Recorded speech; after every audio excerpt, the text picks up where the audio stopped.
একবিংশ শতাব্দীতে আধুনিক বিজ্ঞানের এক বিস্ময়কর আবিষ্কার হল কম্পিউটার। একটু কল্পনা করে দেখুন, আপনার আশেপাশে যা কিছু রয়েছে তার প্রায় সবকিছু সৃষ্টির পিছনে প্রত্যক্ষ বা পরোক্ষভাবে এই কম্পিউটারের অবদান রয়েছে। কম্পিউটার ছাড়া এই আধুনিক পৃথিবী যেন অচল। কম্পিউটার সর্বপ্রথম আবিষ্কার হয়েছিল গণনাকারী যন্ত্র হিসেবে। প্রযুক্তির উন্নয়নের সাথে সাথে এই কম্পিউটার এখন শুধু গণনাকারী একটি ইলেকট্রনিক্স ডিভাইসই নয়, এটির তথ্য সংরক্ষণ, পুনরুদ্ধার এবং নির্দেশনা অনুযায়ী প্রক্রিয়াকরণ করারও ক্ষমতা রয়েছে। চার্লস ব্যাবেজের হাতে আবিষ্কৃত প্রথম গণনাকারী যন্ত্রটি বর্তমানে আধুনিক বিজ্ঞানের এক মধ্যমণি ডিভাইস হয়ে দাঁড়িয়েছে। এবার আমরা কম্পিউটারের বিভিন্ন যন্ত্রাংশ নিয়ে সংক্ষেপে আলোচনা করব। ১. মাদারবোর্ড। মাদারবোর্ড হল একটি কম্পিউটারের প্রধান অংশ।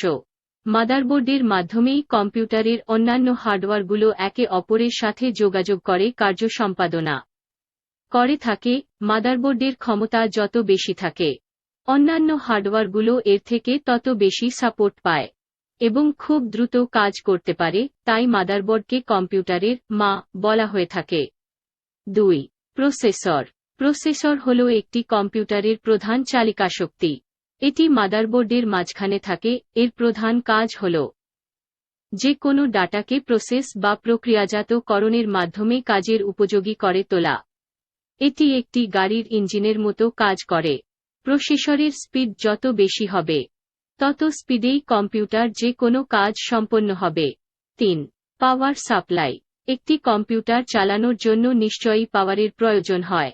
এই পাওয়ার সাপ্লাইয়ের কাজই হল একটি কম্পিউটারের প্রতিটি ডিভাইসকে সক্রিয় রাখার জন্য পরিমাণ মতো পাওয়ার সাপ্লাই দেওয়া। ৪. র্যাম।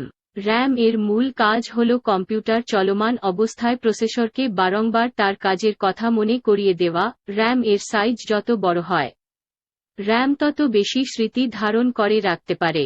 মূলত এ কারণেই র্যাম যত বেশি হয়, কম্পিউটার যেকোনো কাজ তত বেশি স্পিডে করতে পারে।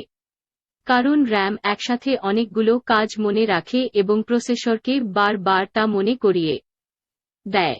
ফলে প্রসেসরও দ্রুত কাজগুলো করতে পারে, তবে মূল কাজটা কিন্তু প্রসেসরই করে থাকে। ৫. Hard disk.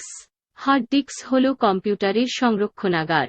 এখানে আপনি আপনার সকল ডাটা সংরক্ষণ করে রাখতে পারেন এবং পুনরায় প্রয়োজন হলে সেখান থেকেই ডাটাগুলো সংগ্রহ করতে পারেন। হার্ড ডিস্কে জায়গা যত বেশি হবে, আপনি সেখানে তত বেশি ডাটা সংরক্ষণ করে রাখতে পারবেন। ৬. Graphics card. গ্রাফিক্স কার্ডের কাজ হল মনিটরের সাহায্যে যাবতীয় ডাটার আউটপুট সুন্দরভাবে ভিউ করা।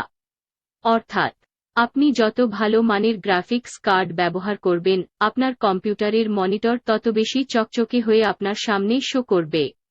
যারা মূলত গ্রাফিক্সের কাজ করে এবং হাই কোয়ালিটি রেজুলেশনের গেম খেলে, তারাই গ্রাফিক্স কার্ড বেশি ব্যবহার করে থাকে। ৭. DVD writer. ডিভিডি রাইটারের প্রধান কাজ হল কোনো ডাটা কপি করে হার্ড ডিস্কে সংরক্ষণ রাখা।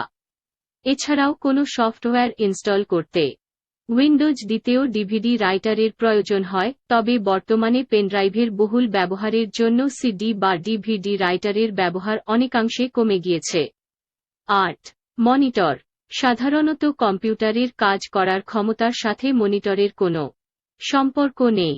মনিটর ছাড়াও কম্পিউটার তার কাজ পরিচালনা করতে সক্ষম, তবে ব্যবহারকারীর সুবিধার্থে ও সঠিকভাবে মনিটরিং করার জন্য মনিটরের প্রয়োজন হয়। আমরা কম্পিউটারের যাবতীয় আউটপুট মূলত মনিটরের মাধ্যমেই দেখতে পারি। ৯. কিবোর্ড। কম্পিউটারের অন্যতম ইনপুট হার্ডওয়্যার হল কিবোর্ড। এর মাধ্যমেই আমরা টাইপ করে কম্পিউটারকে বিভিন্ন ইনস্ট্রাকশন দিয়ে থাকি। সে অনুযায়ী কম্পিউটার তার কাজ করে থাকে। ১০. মাউস। কিবোর্ডের মতোই আরেকটি গুরুত্বপূর্ণ ইনপুট হার্ডওয়্যার হল মাউস। কিবোর্ডে যেমন টাইপ করার মাধ্যমে কম্পিউটারকে ইনস্ট্রাকশন দেওয়া হয়, তেমনি মাউস দিয়ে ক্লিক করার মাধ্যমে যাবতীয় ইনস্ট্রাকশন দেওয়া হয়ে থাকে। এছাড়াও কম্পিউটারে টুকিটাকি আরও বেশ কিছু যন্ত্রাংশ রয়েছে, যা দ্বারা আরও বিভিন্ন কার্য সম্পাদনার ক্ষেত্রে প্রয়োজন হয়।